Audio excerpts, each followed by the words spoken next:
Bonjour à tous, au programme aujourd'hui on va aller faire un point sur Apple. Apple, j'en avais parlé il y a 3 semaines, Nico en a parlé également il y a une semaine. On était sur une zone qui était dangereuse, une zone sur laquelle on devait rebondir, ça a été le cas. On a rebondi sur cette zone, donc on ira voir ensemble maintenant ce qu'il en est, ce qu'on peut attendre sur cette action Apple, du coup en mensuel, en hebdomadaire et en journalier.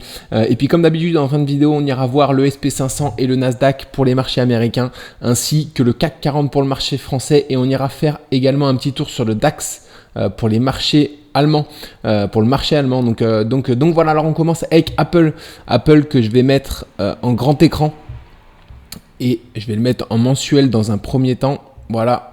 Alors Apple, pour rappel, voilà, très haussier Apple, même si la dernière fois je disais on commence à avoir une sorte de petit essoufflement haussier ici, donc méfiance, parce qu'à un moment donné on peut avoir une correction de plus grande amplitude.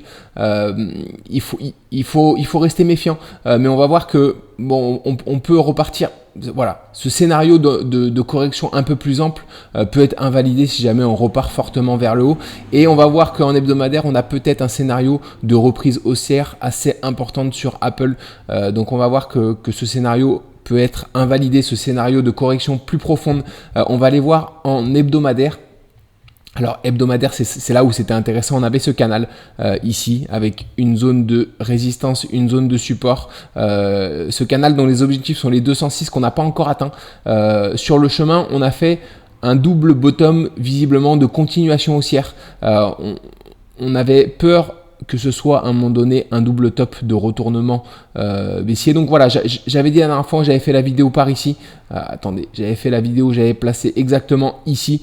J'avais dit qu'il fallait qu'on tienne ce support. On voit qu'on s'est fait une petite frayeur ici, mais une cassure par le bas qui n'a pas été confirmée. On a directement réintégré vers le haut cette figure. Donc on voit ici qu'on est en direction de nouveau des plus hauts historiques, des 197, 198.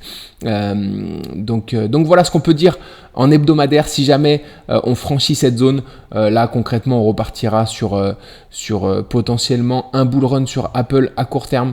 Alors je vais tracer les objectifs si jamais on réussit à franchir cette zone. On n'en est pas encore là, hein. Voilà. Mais voilà, si on franchit cette zone ici des 198, on aura potentiellement les 230 en vue, les 230 $ sur Apple.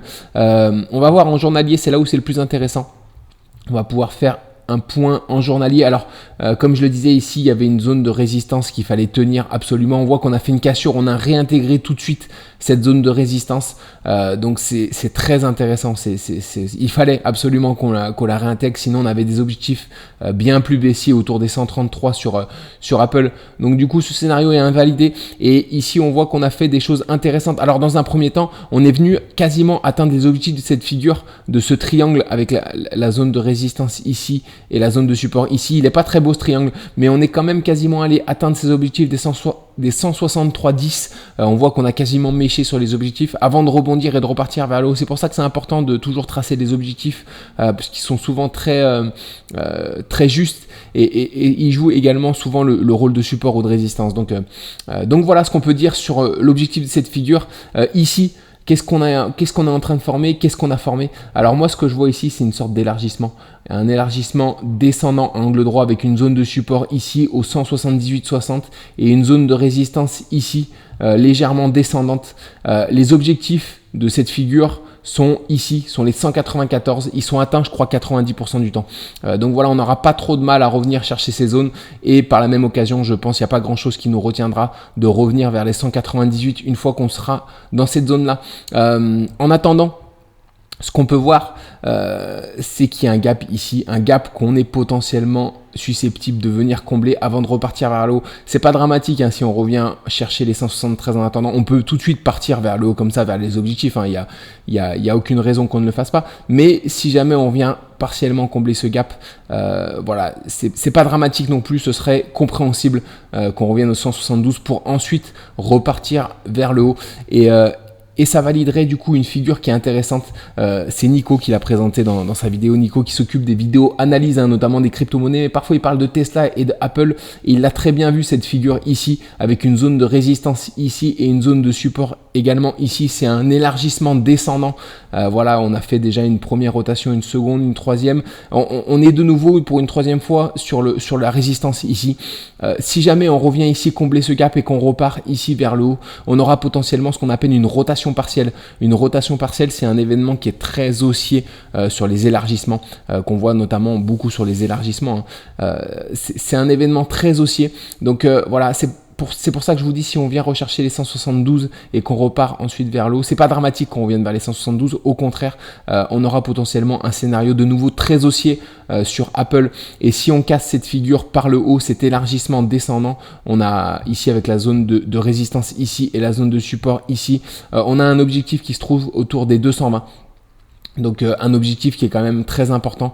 Voilà, donc voilà, en attendant, avant d'atteindre les 220, on aura bien sûr des zones de résistance ici avec les plus hauts historiques, à voir comment on réagira sur cette zone-là. Il y aura également les objectifs du canal qu'on a vu en préambule, du coup, qui sont les 206. Voilà, donc il y aura des zones de résistance entre-temps qui seront ici. Mais voilà, il y a des choses assez claires et assez haussières sur Apple qui sont en train de se construire. À la fois, encore une fois, je résume du coup cet élargissement descendant à angle droit ici, pardonnez-moi, ici avec la zone de support ici et la zone de résistance ici, dont les objectifs sont ici, mais je pense qu'on n'aura pas trop de mal à revenir chercher les plus hauts historiques du coup. Et puis ensuite, si jamais on sort de cette figure d'élargissement, ce qu'on devrait faire, du coup, ce qu'on fera si on vient chercher les plus hauts historiques, on aura des nouveaux objectifs un peu plus haussiers sur Apple. Donc voilà, une convergence de figures haussières sur Apple, ça fait du bien parce que du coup cette action respire un petit peu. Et encore une fois, il faudra être vigilant si jamais on casse ces plus hauts historiques. Il faudra être vigilant à voir l'amplitude de la hausse ensuite, parce que comme je vous le montrais en hebdomadaire et surtout en mensuel, c'est surtout en mensuel que c'est visible. Alors je vais redimensionner un petit peu mieux le graphique. Voilà, il faudra invalider du coup cet essoufflement. Voilà, haussier, il faut par une hausse un peu plus violente ici pour sortir de ce scénario de potentielle correction plus profonde. Donc voilà, ça va être important, la manière dont on va aller chercher les objectifs et la manière dont on va sortir de cette figure, probablement par le haut. Ça va être important et ça va déterminer la suite pour Apple, d'après moi, dans les prochains mois, dans les prochaines années. Donc voilà ce qu'on pouvait dire sur Apple. Aujourd'hui, on va passer sur le SP500. Le SP500 que je vais mettre en journalier et en grand écran, que je vais redimensionner également. Alors, le SP500, très haussier, le SP500, il a cassé cette résistance ici, hier, des 5202. On a clôturé au-dessus, hein, c'était la dernière résistance qui nous séparait des plus hauts historiques. Maintenant, il n'y a aucune raison qu'on n'aille pas les chercher, les plus hauts historiques, hein, les 5263. Voilà, il n'y a aucune raison. Je pense qu'on va aller les chercher soit en fin de semaine, soit en début de, du coup, courant de la semaine prochaine. Voilà, à voir comment on réagit ensuite ici. Il va y avoir une zone importante, donc on peut corriger légèrement avant éventuellement de repartir vers le bas. Donc voilà, mais si jamais on casse ces plus hauts historiques, on repartira potentiellement sur une jambe haussière. Donc voilà. Par contre, ce sera le moment de prendre un petit peu de bénéfice, hein, une fois qu'on est sur les plus hauts historiques. Je pense qu'il faut prendre un peu moins de risques, parce que dès qu'on est sur les plus hauts historiques, on a souvent des répétitions de correction. Donc voilà, encore une fois, il faut à la fois savoir trouver le juste milieu entre profiter forcément des grandes vagues haussières comme on l'a vu précédemment, voilà, en restant engagé dessus, mais également un peu prendre moins de risques du coup pour garder des liquidités en cas de correction supérieure à 5% sur les indices, sur le SP500, sur le Nasdaq.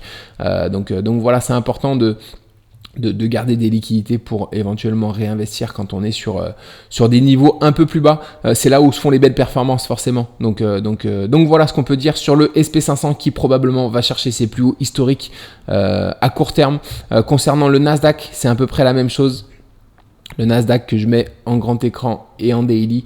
Voilà, on est toujours sur une consolidation latérale qui est très saine ici, qu'on devrait casser par le haut. Voilà, une belle consolidation latérale ici, probablement qui sera cassé par le haut pour aller atteindre du coup les plus hauts historiques sur le Nasdaq. Donc même constat pour le Nasdaq, il n'y a pas grand chose qui nous retient pour aller chercher les plus hauts historiques. Ce qui est intéressant, c'est au niveau des indices européens là, à l'ouverture, le CAC 40, je vais le montrer, le CAC 40, il est très intéressant. On a une belle ouverture, un gap haussier ici. On a franchi hier cette zone de résistance enfin. Donc voilà, les objectifs sont les 8348. Ils sont atteints 68% du temps. Ces objectifs haussiers du CAC 40. Donc on repart sur des plus hauts historiques. Voilà, je crois que d'ailleurs on a touché les plus hauts historiques sur le CAC 40, les plus hauts 8256,71.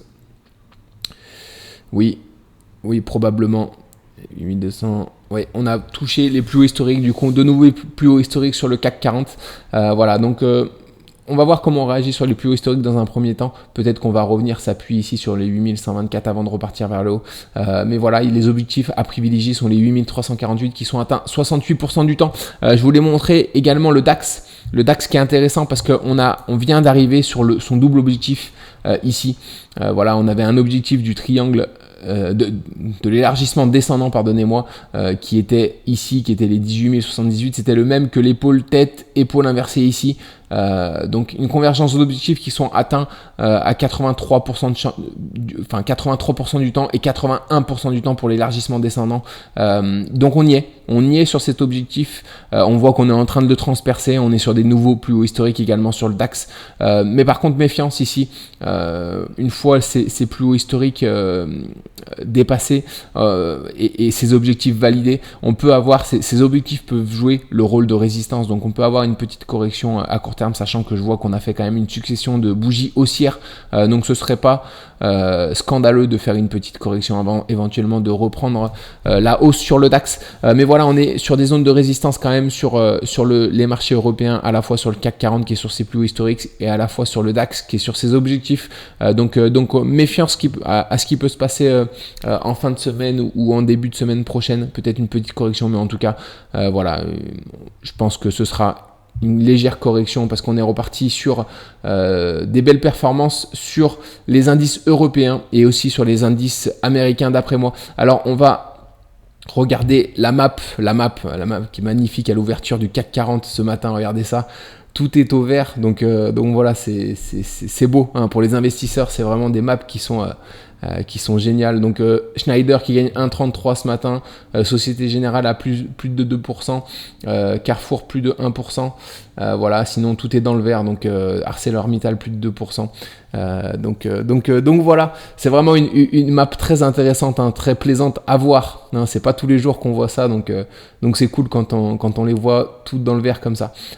Concernant le marché américain et la map d'hier, une map assez verte également, à part Nvidia qui a perdu 2% et Tesla qui a perdu 1,5%. Sinon, toutes les autres capitalisations, les grosses capitalisations en tout cas du marché américain, sont plus ou moins dans le vert, à part quelques-unes qui corrigent un petit peu. Mais voilà, on a 1% sur Apple, on a plus 2,5% sur Home Depot. Voilà, sinon le reste, Adobe qui a perdu 1%.